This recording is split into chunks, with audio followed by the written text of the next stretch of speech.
नमस्कार। तो हम बात कर रहे थे एंजाइटी डिसऑर्डर्स के बारे में। तो बहुत सारे लोग मुझे ये सवाल भी करते हैं, सर एंजाइटी डिसऑर्डर होता क्यों है? हर इंसान को इसके होने के कारण अलग अलग होते हैं। हम अगर मुख्य कुछ कारणों की बात करें तो आपके सामने कुछ कारण लिखे हुए हैं, जिसमें 7 कारण दिखाए हुए हैं। हम एक एक करके इनके बारे में बात करेंगे। इन 7 कारणों के अलावा भी कुछ कारण होते हैं एंजाइटी डिसऑर्डर्स के, जो मेरी प्रैक्टिस के दौरान मैंने देखे हैं, वो भी मैं आपको बताऊंगा। तो जो पहला कारण है एंजाइटी डिसऑर्डर का, वो है जेनेटिक्स।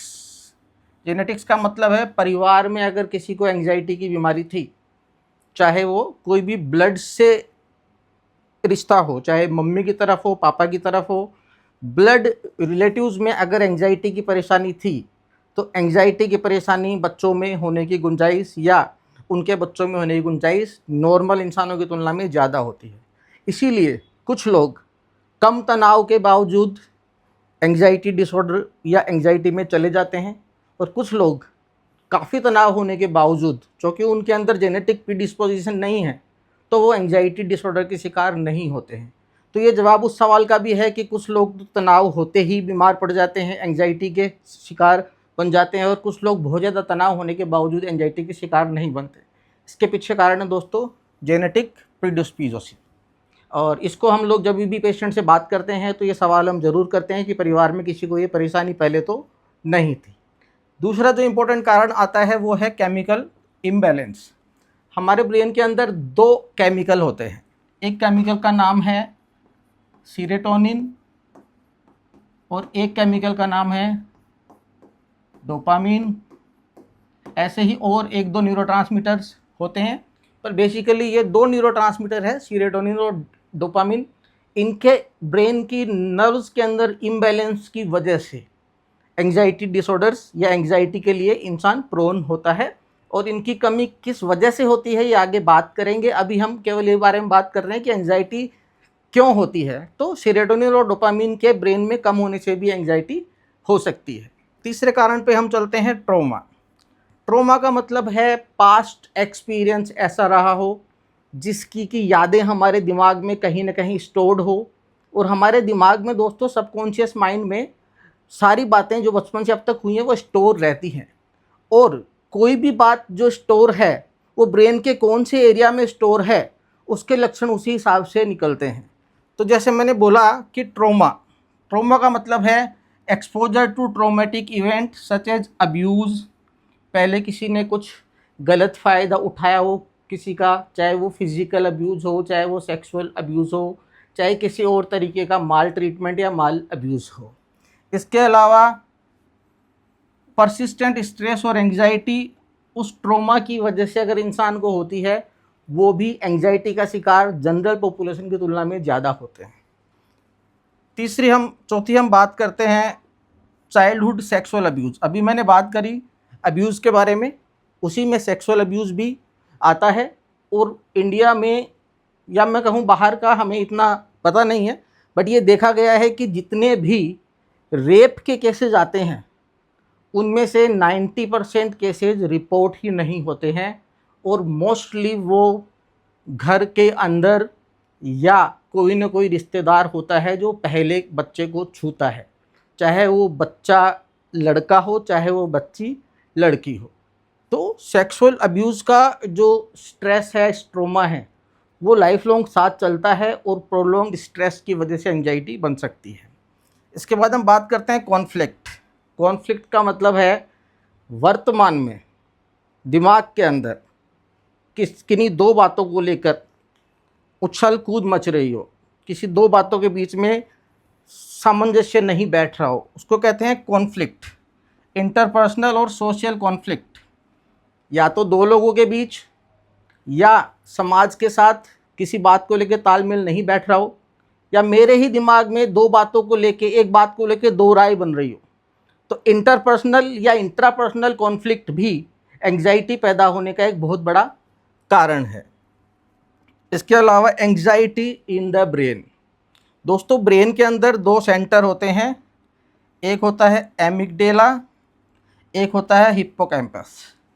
तो एमिगडेला जो सेंटर है, ये सेंटर है सेंटर ऑफ इमोशंस और यहाँ के सर्किट में गड़बड़ होने से एंजाइटी की गुंजाइश बहुत ज़्यादा होती है। तो एमिगडाला ब्रेन का एक ऐसा पार्ट है जिसके अंदर एबनॉर्मल इलेक्ट्रिक डिस्चार्ज होने की वजह से एंजाइटी और पैनिक अटैक्स ज़्यादा आते हैं। लास्ट हम बात कर रहे हैं जो कि स्लाइड में लिखा हुआ है, वो है stress. Prolonged exposure to stress, बहुत लंबे समय तक कोई एक ही तनाव बना हुआ है और वो तनाव कंटिन्यूसली इंसान के ऊपर पाइलअप हो रहा है और इंसान उसका सोल्यूशन नहीं निकाल पा रहा है। वो निकालना चाह भी रहा है तो सोल्यूशन निकल नहीं रहा है। ये डिपेंड करता है उसके आसपास के माहौल पर, उसके सोशल सर्किट पर, वो काम कहाँ कर रहा है, वर्किंग एनवायरनमेंट पर, उसके वो स्टूडेंट है तो स्कूल के एनवायरनमेंट पर, क्लास के एनवायरनमेंट पर, बच्चा घर पे है तो घर के एनवायरनमेंट पर, उसके सोशल सर्किट पर काफ़ी हद तक डिपेंड करता है। और prolong exposure to stress depletes the body's coping mechanism. हमारे शरीर के अंदर एक कोपिंग मैकेनिज्म होती है। हमारे शरीर में दोस्तों एक बायोलॉजिकल सिस्टम है कि हमारा शरीर, हमारे दिमाग के अंदर कोई भी बात पैदा होती है, हमारा दिमाग सबसे पहले हमारे शरीर को बचाने की कोशिश करता है। एंग्जाइटी भी इनिशियली हमें बचाने के लिए ही होती है। जैसे हमें किसी चीज़ से डर लगता है तो हमारा ब्रेन बोलता है उससे दूर रहो, क्योंकि ये कोपिंग मैकेनिज़्म है। ये भी दो तरह की होती है, एक हेल्दी कोपिंग मैकेनिज़्म होती है, एक अनहेल्दी कोपिंग मैकेनिज़्म होती है। हेल्दी कोपिंग मैकेनिज़्म का मतलब है कि हम जो भी तनाव हमारे आसपास है उसको मैनेज कर पा रहे हैं और उसको मैनेज करने की वजह से हमें एंग्जाइटी की परेशानी नहीं होगी। अनहेल्दी कोपिंग मैकेनिज़्म का मतलब है कि हमारी बॉडी का जो खुद का सिस्टम है, खुद को ही ठीक रखने का, वो लगातार तनाव में रहता है तो हमारे ही खिलाफ बॉम्बार्डिंग करने लग जाता है। और यही प्रोलॉन्ग एक्सपोजर टू स्ट्रेस हमारी बॉडी की कोपिंग मैकेनिज़्म को दिक्कत कर देता है और इससे परसिस्टेंट एंजाइटी होती है। तो हम बात कर रहे हैं कोपिंग मैकेनिज़्म, इसकी भी हम आगे बात करेंगे। बेसिकली हेल्दी कोपिंग मैकेनिज़्म होती है तो इंसान एंजाइटी से बच जाता है, और अनहेल्दी कोपिंग मैकेनिज़्म होती है तो इंसान एंजाइटी का शिकार भी हो जाता है। इसके अलावा अगर हम कुछ और कारण देखें मेरी प्रैक्टिस के दौरान जो मैंने देखे हैं, कि केवल इन कारणों से नहीं, इसके अलावा नशा एक ऐसा कारण है जिसकी वजह से एंजाइटी चालू हो सकती है। स्पेशली हम बात करें कैनाबिस, जैसे कि भांग, चरस, गांजा, हैश, इसके अलावा अल्कोहल, निकोटीन, टोबैको, ये जो चीज़ें हैं ये भी एंजाइटी को चालू कर सकती है। और लगातार नशा करने से हमारे ब्रेन के केमिकल डिस्टर्बेंसेस हो जाते हैं और हमें टेम्परेरी नशा करने से रिलीफ मिलता है। इसे भी हम अनहेल्दी कोपिंग मैकेनिज़्म कहेंगे। नशा करने से टेम्परेरी हमें एंजाइटी में रिलीफ मिलता है तो हमारा दिमाग कहता है कि ये वाली मैकेनिज़्म अपनाओ, इससे हम एंजाइटी से बच रहे हैं। लेकिन ये अनहेल्दी कोपिंग मैकेनिज़्म है और नशा करने से भी एंजाइटी पैदा होती है। तो बेसिकली हमने आज बात की है एंजाइटी डिसऑर्डर के कारणों के बारे में, और इनको डिटेल में बाद में हम डिस्कस करेंगे अगले वीडियोज़ में।